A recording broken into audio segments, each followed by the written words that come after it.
भारतनि नखर मन्थ्रि अमित शाह बिथाङा बड'लेण्डखौ लानानै गोबां बाथ्रा बिथाङा बुंलांबाय। बड'लेण्ड ओनसोलाव रायजो जानाय बर'जों लोगोसे गुबुन गुबुन हारिनि माखासे जेंनाफोरखौ सुस्रांनायनि गोबां बाथ्राखौ बिथाङा बुंलांबाय। बिनि सिगाङावबो बिथाङा गोबांबार बड'लेण्डआव फैबाय आरो जों दायो मिजिंथिदों जे एनडिपिनि केस उइथड्रखौ लानानै जोङो बिथांजों सावरायदोंमोन आरो एनआइनि केसखिनिखौ बिथाङा सेन्ट्रेल गभर्नमेन्टनिफ्राय स्टेट गभर्नमेन्टआव रिटार्न खालामनायनि बाथ्राखौ बुंलांबाय जोंनि सिगाङाव आरो अब्लानो केसफोरखौ फोजोबनो हागोन।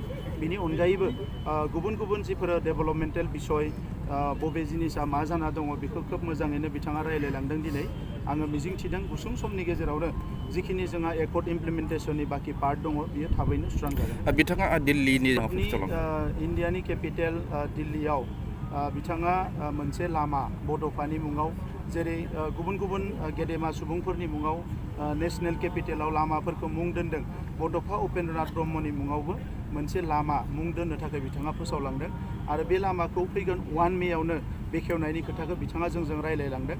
दा जोंनि थाखाय मोनसे गोग्गाथावना बाथ्रा, बड'फा उपेन्द्रनाथ ब्रह्मखौनो जोङो जोंनि आदर्श जोंनि बर' माहारिनि बिफा हिसाबै मानिदों आरो बिथांखौ जोंल' मान होनाय नङा, दिनै सारा आसाम रायजो आरो भारत नाङैनो मान होनायनि मोनसे थासारि फैदों। मानोना बिथाङा गोग्लैसोनाय बर' हारिखौ राजखान्थि बिथिङाव, समाजारि बिथिङाव, गुबुन गुबुन बिथिङाव, सोलोंथाइनि बिथिङाव जौगाहोनायनि मोनसे गोदान मोनसे जांख्रिथाय लाबोनायजों लोगोसे हारि माहारिफोरजों बोरैहाय एखे मोनसे थासारियाव थांनानै थानो हायो, गोबां पजिटिभ खामानिफोरखौ बिथाङा मावलांदों, बिहोमा होलांदों। दा बेखौ बुजिनानै दिनै नेसनेल लिडारफ्राबो बिथांखौ मान होदों। दा बेनिखायनो मानगोनां नखर मन्थ्रि बिथाङा दिल्लीनि मोनसे लामाखौ बड'फानि मुङाव डेडिकेटेड खालामनाय एबा बिथांनि मुङाव दिनै फोसावनानै दोनलांदों। बिथाङा मोनसे बाथ्रा बुंदों, बाथौ धोरोमनि सायाव बिथाङा जोबोद सिरियासलि स्टाडि खालामगासिनो दङ। बिथाङा थेलामारायाव बाथौनि मोनसे जथुम्मायाव फैदोंमोन जेराव बिथांमोना 50,000 सुबुङा आर'ज गाबदोंमोन आरो बिनिफ्राय बैयाव फैनाय सम आरो दानि समसिम आं मिजिंथिदों जे बिथाङा भाषण होलांबाय, बाथौ धोरोमनि सायाव गोबां सरसा खालामदों बिथाङा आरो इयुनाव बाथौ धोरोमखौ आरोबाव गोख्रों आरो मोजाङै जौगानायखौ बिथाङा लुबैदों। दा बेबायदि गोबां बाथ्राखौ बिथाङा जोंजों सावरायनायाव बुंलांदों। दा बिथांनि बुंनायखौ लानानै बाथौ धोरोमनि दैदेनगिरिफ्रा बोरैहाय सानो आरो जों बोरैहाय खामानि मावो बिनि सायाव सोनारगोन। बियो आं दाख्लैबो बुंदो, बियो अलरेडि प्रसेसआव दङ आरो प्रसेसआव दङ।